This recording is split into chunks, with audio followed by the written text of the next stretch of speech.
I am Dr. Mamta Bhusry from Department of Computer Science and Engineering, Ajay Kumar Garg Engineering College, Ghaziabad. I will be taking up with you the topic of transaction processing concept and serializability. The books recommended for this topic are Database Concepts by Korth and Fundamentals of Database Systems by Navathe. I will cover the topic in 2 lectures. The first lecture dealing with the overview of concurrent transactions, the concept of schedule, conflicting operations in a schedule and anomalies due to interleaved transactions. During the second topic, I will take up concept of schedule equivalence and schedule serializability, conflict serializability and view serializability. So, this is going to be lecture 1.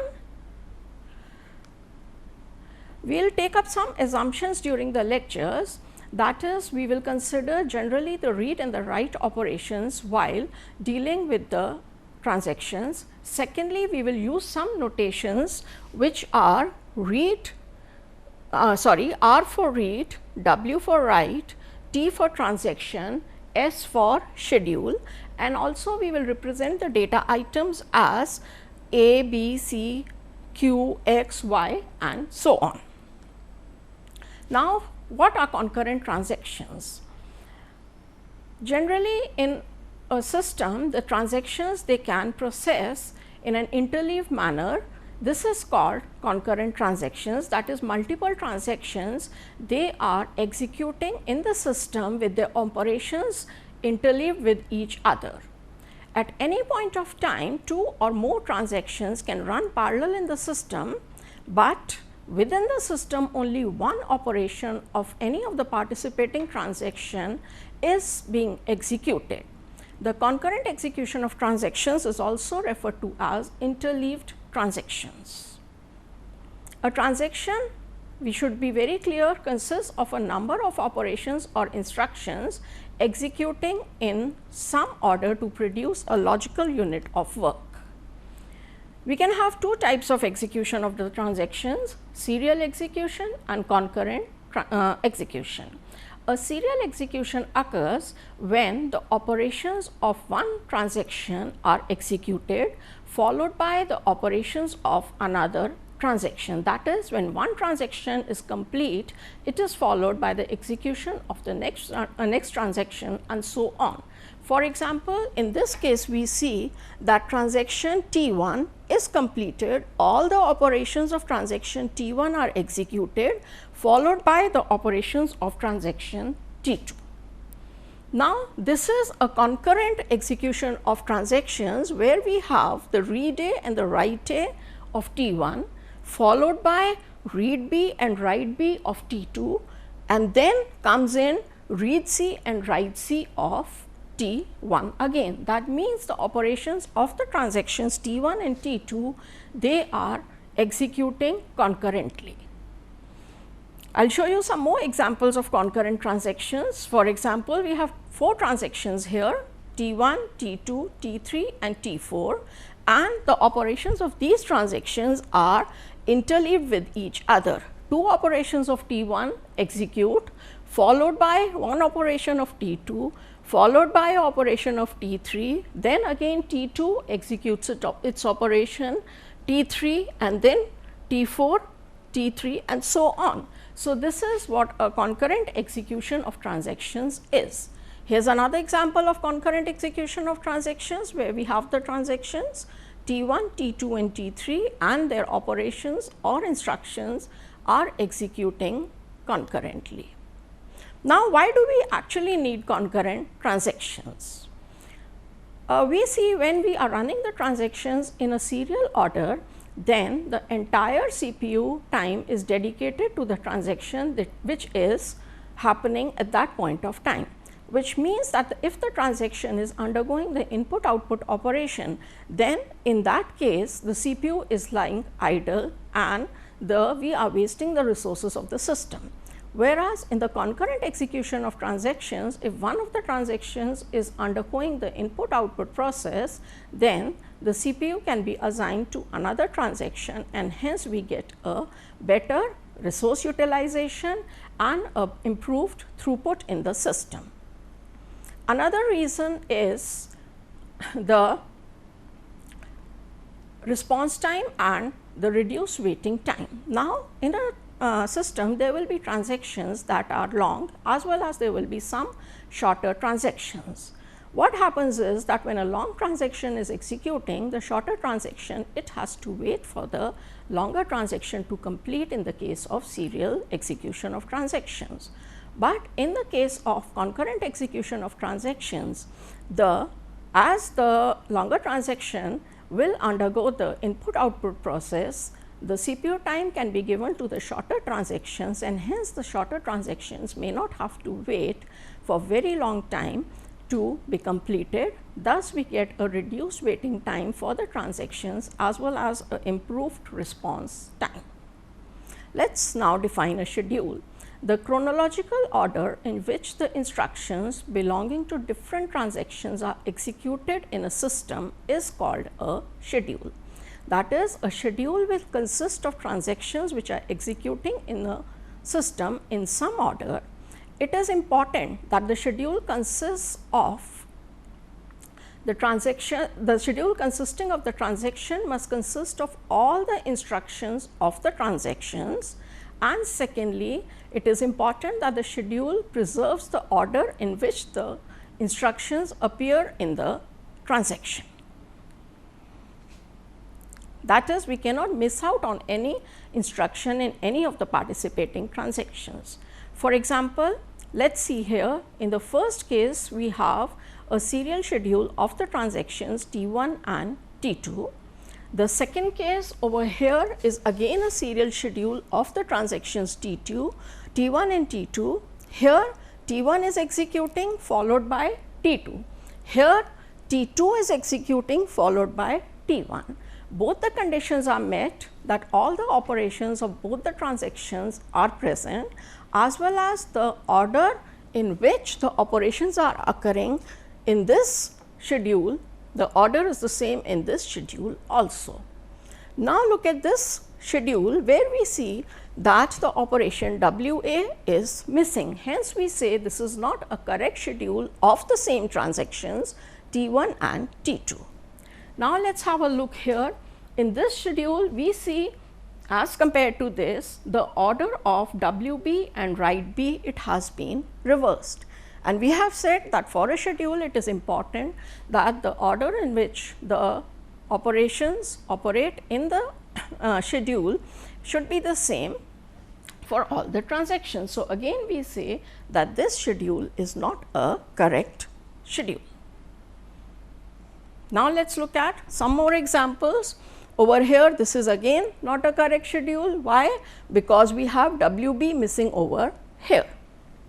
This is a correct schedule.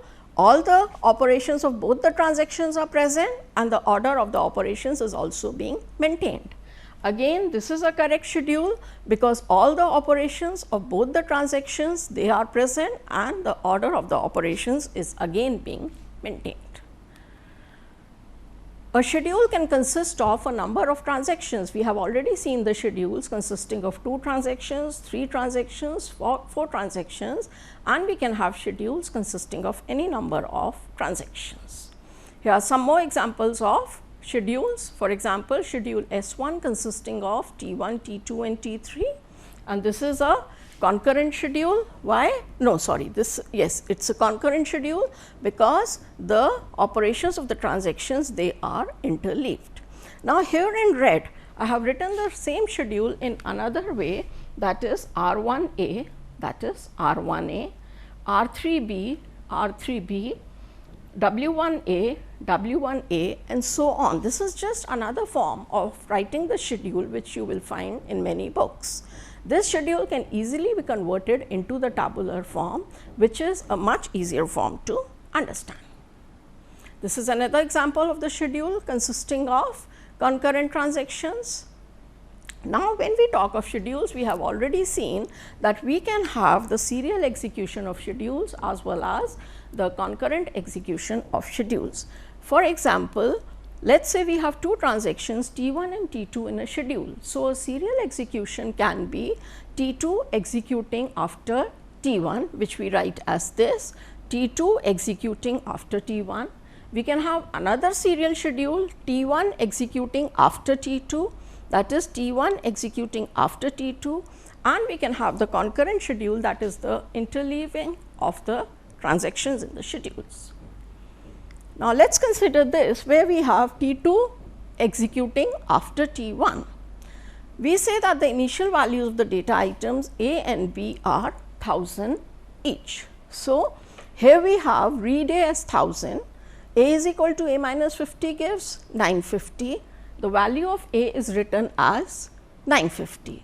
Similarly, with B, value read as 1000, B is equal to B plus 50 gives 1050, B is written as 1050 and the commit operation of T1 takes place. Now, read A we get as 950 from where?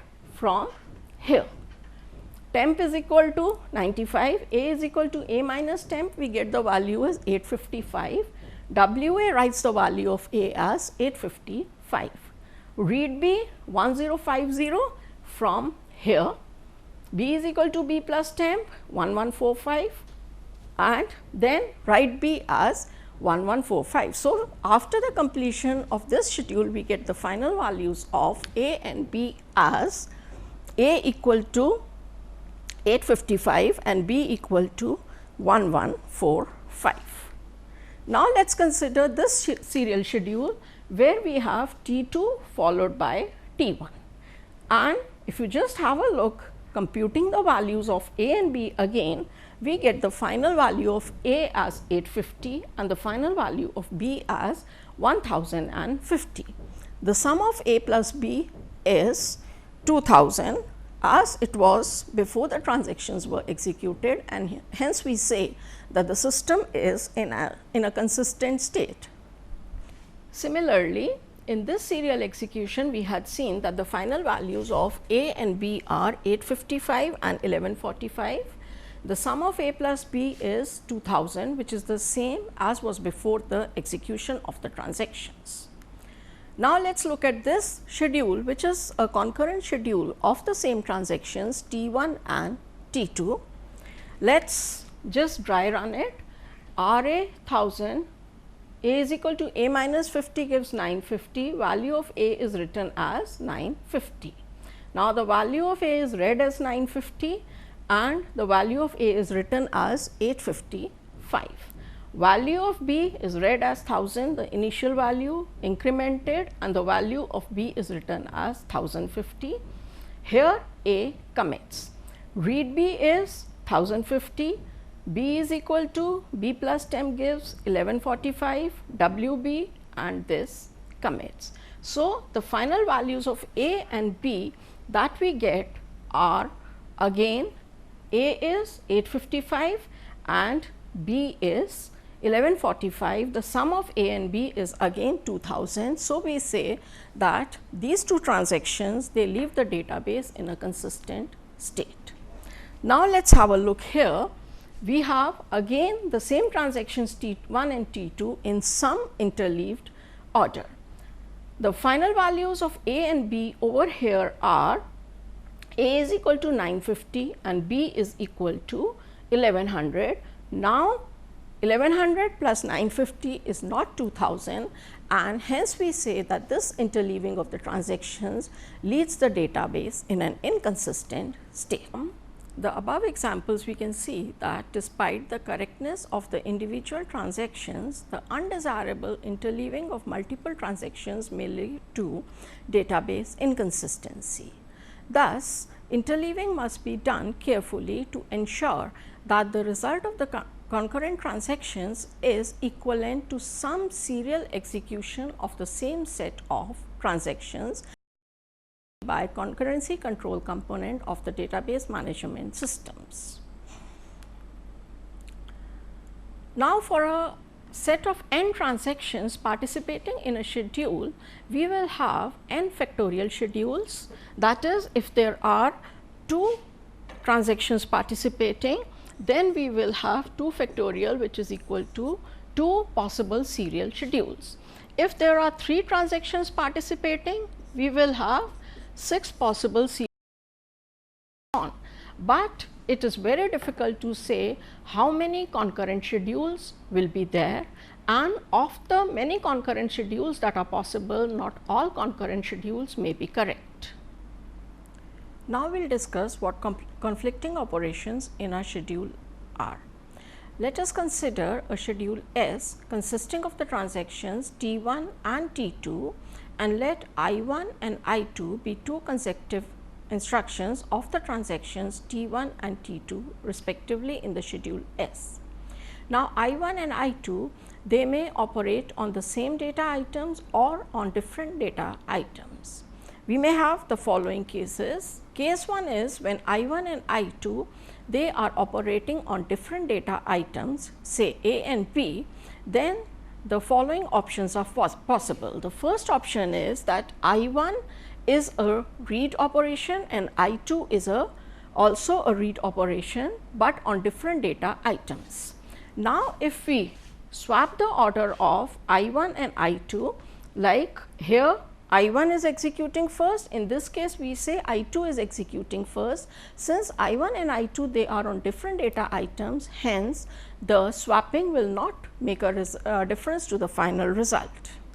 The option 2 is when I1 and I2 they are acting on different data items A and B, and I1 is a read operation and I2 is a write operation.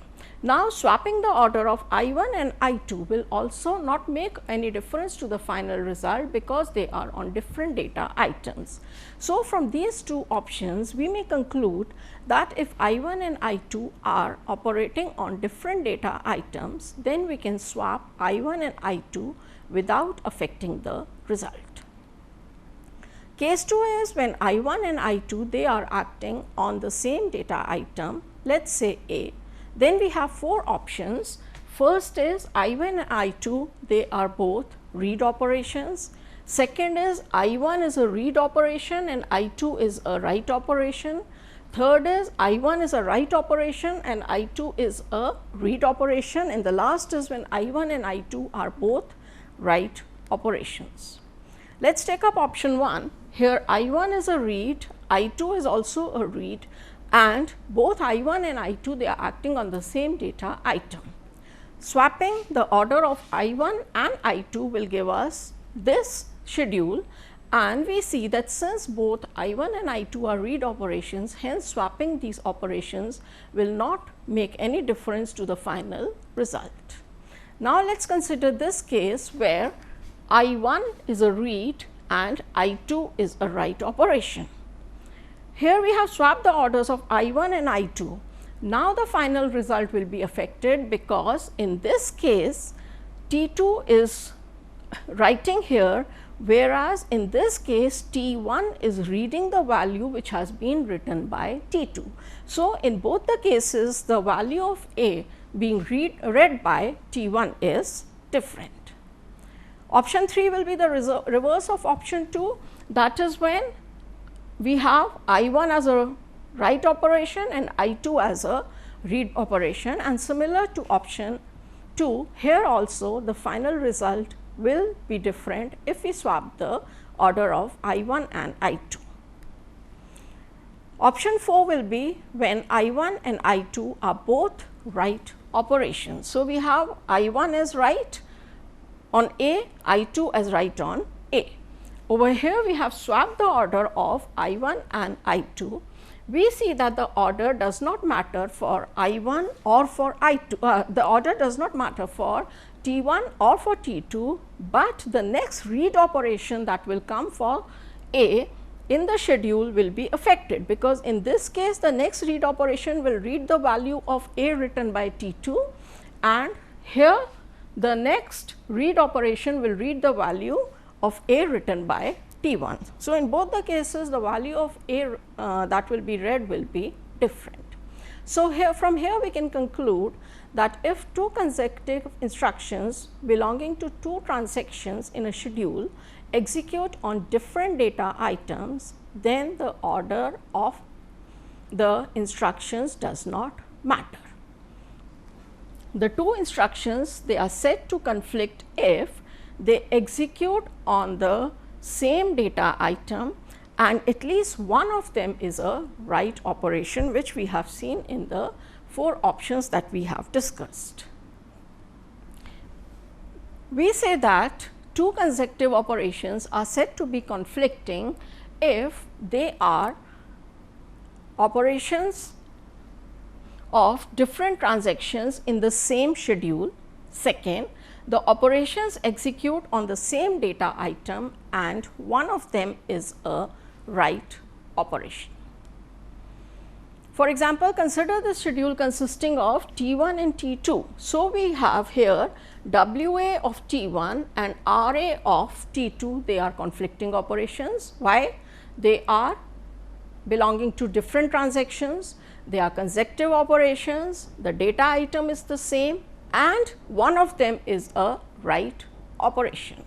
Here WB and RB, they are conflicting for the same reason, but RB and WA, they are non-conflicting because they are on different data items.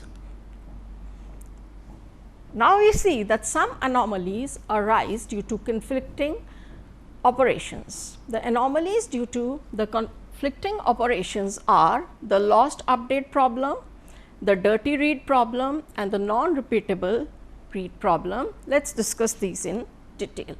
First is the lost update problem. Let us consider this schedule. What happens? Read A, we are considering the initial value of A to be 1000. A is equal to A minus 100 gives the value of A as 900 here. The value of A read is 1000. A is equal to A minus 200 gives 800. This is the value, and then T1 had read the value of A as 1000, converted it into 900 and it writes the value that T1 has for A is 900, which it writes. Let us see what happens during the serial execution. In the serial execution, the value written over here by T1 is 900, T2 reads the value and the final value of A that we get is 700. So, we see that the final value of A that we get in the two cases is different, and considering that serial schedules are correct schedules, it means that the value produced over here, the 900 value produced for A is an incorrect value. Why? This is happening because T2 has written the value of A and then T1 changes or updates the value of A. So, this is called a dirty read problem, which occurs when this is called a loss update problem, which occurs when two different transactions, they are trying to update the value of the data item at the same time. The next is the dirty read problem. The dirty read problem occurs when a transaction fails after updating a data item and before the data item is changed back to its original value, another transaction has already read the value of the data item and updated it. It generally occurs when the transaction reads the value from an uncommitted transaction. Let us consider this example. Over here what we have is again the schedule consisting of T1 and T2. The value of A written here is 1900 by T1. T2 reads 1900, changes it to 1700. The value of B is read as 1000, changed to 900. Now, T1 reads the value of B and converts it into 1000. At this point of time, let us say our T1 fails. So, what happens that T2 has already read the value of A written by T1 over here. So, this is called a dirty read problem because T2 has read the value of A written by T1 and updated this value. So, this is a dirty read problem. The third anomaly that occurs is the non-unrepeatable read problem, which occurs when a transaction tries to read the value of the data item twice and another transaction updates the data item between the two reads of the first transaction. As a result, the first transaction reads different values of A, that is the same data item, during its execution. Let us consider this example over here. Here we see that T1 reads the value of A as 100, converts it into 200, and then it again reads the value of A. Here the value of A read was 100, here the value of A read is 200 because it has already been modified by T2. So, T1 is reading different values of the same data item in the transaction. So, this is called a unrepeatable read problem. These are the anomalies that occur due to interleaving of transactions, and we have to have the concurrency management techniques to get over such anomalies. Thank you.